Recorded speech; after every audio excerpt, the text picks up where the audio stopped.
UPA അധ്യക്ഷയായ Sonia Gandhi സഹസ്രകോടികളുടെ സ്വത്തിന്റെ ഉടമയാണെന്നാണ് American മാസികയായ business insider കണ്ടെത്തിയിരിക്കുന്നത്. അതിസമ്പന്നരായ 23 ലോക നേതാക്കളിൽ 4ാം സ്ഥാനമാണ് സോണിയാജിക്ക്. 19 ബില്യൺ അമേരിക്കൻ ഡോളറിന്റെ സ്ഥാവര ജംഗമ സ്വത്തുക്കൾ, അതായത് 1 ലക്ഷം കോടി രൂപയുടെ ആസ്തിയാണ് ഈ ലോകമാന്യ മഹിളയ്ക്ക്. അധികാരത്തിലും പണത്തിലും വംശീയ രാഷ്ട്രീയം വാഴുന്നു.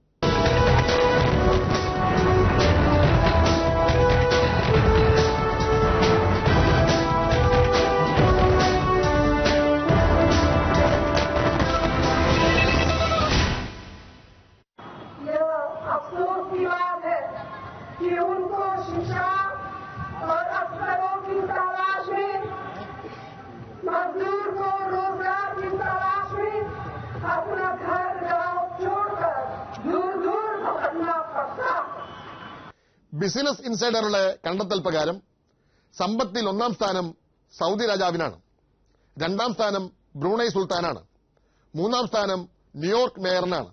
സോണിയാഗാന്ധിക്ക് താഴെയാണ് 5ാം സ്ഥാനക്കാരനായ UAE ഷെയ്ഖ്. എല്ലാവരുടെയും സ്വത്തുവരവും ബിസിനസ് ഇൻസൈഡർ വെളിപ്പെടുത്തുന്നു. ഇന്റർനെറ്റിലൂടെ ലോകമാകെ പ്രചരിപ്പിച്ച സോണിയാഗാന്ധിയുടെ സ്വത്തുവരത്തെപ്പറ്റി പ്രതികരിക്കാൻ ഏറാൻ മുള്ളികളായ ഒരു കോൺഗ്രസ് നേതാവും തയ്യാറായിട്ടില്ല. ഇന്ത്യൻ നാഷണൽ കോൺഗ്രസിന്റെ ആദ്യ പ്രസിഡന്റ് അല്ലൻ ഒക്ടേവിയൻ ഹ്യൂമിനെ പോലെ അന്റോണിയ സ്റ്റെഫാനോ മെയ്നോ എന്ന സോണിയാജി ഒരു വിദേശിയാണെങ്കിലും 1983 ശേഷം 29 വർഷക്കാലം ഇന്ത്യൻ പൌരയാണ്. സോണിയയുടെ സ്വത്തുക്കൾ ഇറ്റലിയിലെ കുടുംബസ്വത്താണോ എന്ന് ന്യായമായും സംശയിക്കാം. ഇറ്റലിയിലെ ലൂസിയാനയിൽ ഒരു കല്ലാശാരിയുടെ മകളായി ഒരു ദരിദ്ര കുടുംബത്തിലാണ് അന്റോണി എന്ന സോണിയാജി ജനിച്ചത്. സ്കൂൾ പഠനത്തിനും നിത്യവൃത്തിക്കുമാണ് അന്റോണിയ എന്ന യുവതി കേംബ്രിഡ്ജിൽ എത്തിയത്. അവിടുത്തെ ഒരു ഗ്രീക്ക് റെസ്റ്റോറന്റിൽ പരിചാരികയായിരുന്ന ഈ ശാലിന സുന്ദരിയുടെ കള്ളക്കടക്കണ്ണിൽ രാജീവ് രത്നഗാന്ധി എന്ന യുവകോമളൻ മയങ്ങി വീണു. അങ്ങനെ സോണിയ ഇന്ത്യയുടെയും ഇന്ദിരയുടെയും മരുമകളായി. പ്രധാനമന്ത്രി ഇന്ദിരാഗാന്ധിയുടെ ആയയും അടുക്കളക്കാരിയുമായി ദില്ലിയിലെ സഫ്തർജംഗ് 1ാം നമ്പർ വസതിയിൽ സോണിയ വിവാഹശേഷം ഒതുങ്ങിക്കഴിഞ്ഞിരുന്നു. സോണിയുടെ കയ്യിൽ കിടന്നാണ് വെടിയേറ്റ് രക്തത്തിൽ കുളിച്ച ഇന്ദിരാഗാന്ധി മരിച്ചത്.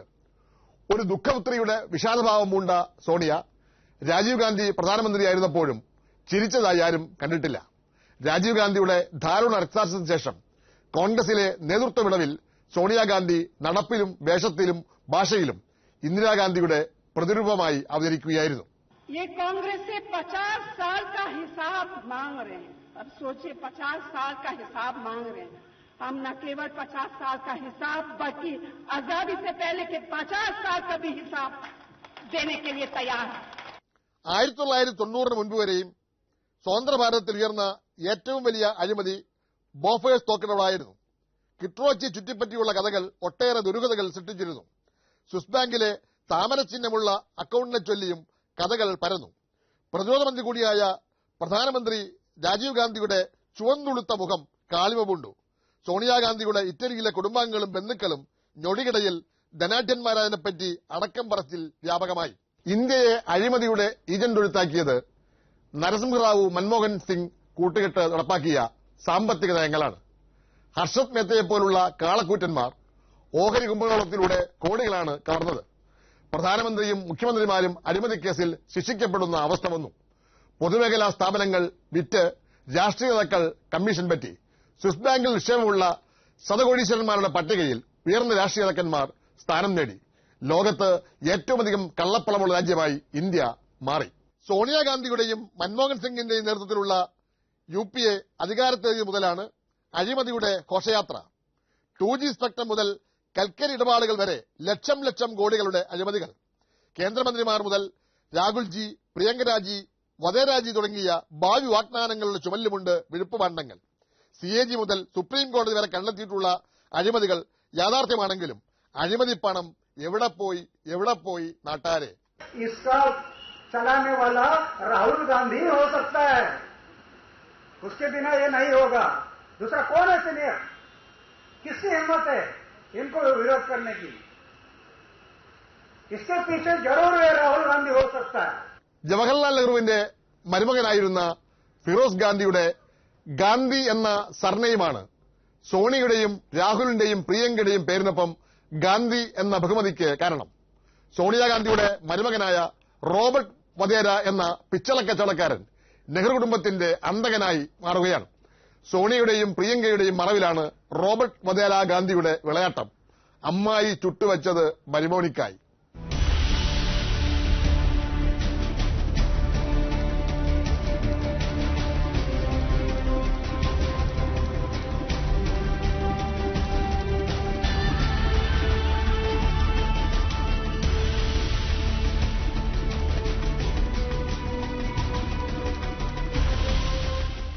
വധേര ഇപ്പോൾ ദില്ലിയിലെ ഒരു ഭൂസ്വാമിയാണ്.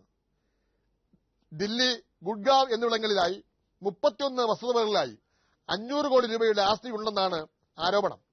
റിയൽ എസ്റ്റേറ്റ് കമ്പനിയായ DLFുമായി ചേർന്ന് വധേര 300 കോടിയുടെ സ്വത്ത് സമ്പാദിച്ചതായും ആക്ഷേപമുണ്ട്. 2007 വധേരയ്ക്ക് DLF നൽകിയ 60 കോടിയുടെ പലിശയില്ലാ വായ്പ ഉപയോഗിച്ചാണ് വൻ ഇടപാടുകൾ നടത്തിയത്. വധേരയുടെ 5 കമ്പനികളുടെ മൂലധനം 2007 50 ലക്ഷം രൂപയായിരുന്നു എങ്കിൽ ഇപ്പോൾ അത് 300 കോടി രൂപയുടെ അധികമായി വസ്തുവകകൾ വാങ്ങിക്കൂട്ടിയിരിക്കുകയാണ്. तो DLF ने बिना सिक्योरिटी लिए 65 करोड़ रुपए का बिना इंटरेस्ट लिए और उस लोन को दिए 3-4 साल हो गए. 65 करोड़ रुपए का लोन DLF ने क्यों दिया? लेकिन और ज्यादा मजे की बात यह है कि DLF ने उनको 65 करोड़ का लोन दिया और उस 65 करोड़ से उन्होंने DLF की ही प्रॉपर्टी खरीदी.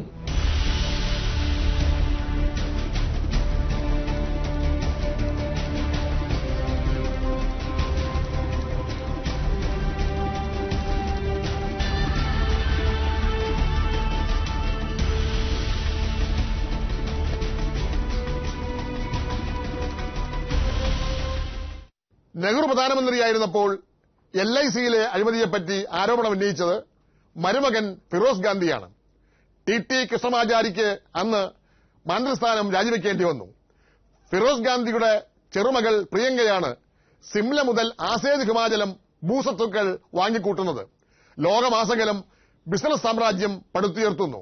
പ്രിയങ്കയുടെ ഭർത്താവ് വധേരയ്ക്ക് കലികളയപ്പോൾ ബനാന റിപ്പബ്ലിക്, മാംഗോ പീപ്പിൾ എന്നൊക്കെയാണ് ഇന്ത്യയെയും ജനങ്ങളെയും വിശേഷിപ്പിച്ചത്.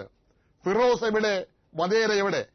സോണിയാഗാന്ധിയുടെയും രാഹുൽ ഗാന്ധിയുടെയും നേതൃത്വത്തിലുള്ള ഹരിയാനയിലെ ഗുഡ്ഗാവിലെ ഭൂമി തട്ടിയെടുത്തത് മാനദണ്ഡങ്ങൾ ലംഘിച്ചാണ്.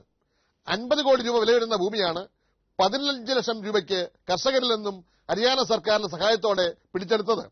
മാർക്കറ്റ് വില നൽകണമെന്ന ചട്ടം കാറ്റിൽ പറത്തിയാണ് സർക്കാർ മെഷീനറി ഉപയോഗിച്ച് കർഷകരുടെ ഭൂമി അക്വയർ ചെയ്തത്. जब सब जगह राहुल गांधी ये जा जाकर बाहर कह रहा है कि पंचायत रेट मिलेगा, जो मतलब मार्केट रेट मिलेगा जमीन का, मनमोहन सिंह ने भी कहा है, तो भाई ये पंचायत कहाँ मार्केट रेट मिल रहा है? ഇന്ത്യൻ ഭരണകൂടത്തിന്റെ മുഖ്യ സാരഥി സോണിയാഗാന്ധി $19 ബില്യൺ നിധിപേടകം എവിടെയാണ് ഒളിച്ചുവച്ചിരിക്കുന്നതെന്ന് ആർക്കും അറിയില്ല.